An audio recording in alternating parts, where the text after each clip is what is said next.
soprattutto alle grole che vuoi sentire. Qui in studio quasi pontificia ci giunge la sua voce. Tosati e tosate!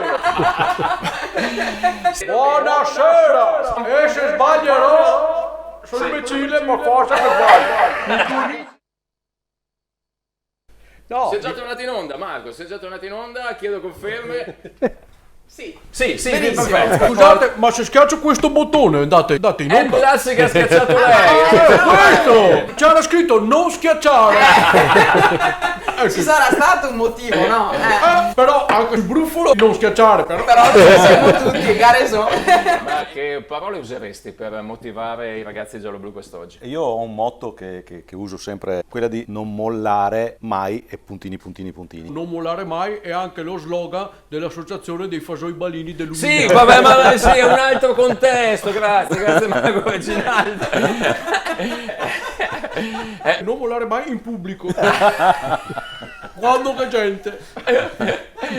Cerco di Quando che sei a suocera? Sì, no, va bene, non è che deve continuare ancora, abbiamo capito il concetto, abbiamo afferrato il concetto.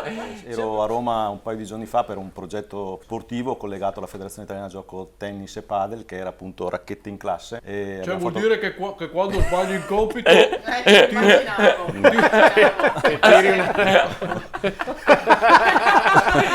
No, è legato al tennis, al pensavo padel, quando per mi le consegni il scuole. compito che vedi che hai preso 4. No, ecco sì, vabbè. E il mago non può il mio dirle subito il risultato, così se che avevo un peso, ciao amico. È come se ti dicessi il motivo per il quale l'occhi sa dove hai male. Va a occhi e croce. Non si può. Il Como che ci ha fatto vedere quanti soldi ha a disposizione va a cercare Dzeko perché è giovane. Anche perché si tacca ai muri. e si maiano le zanzare. Ecco, esatto.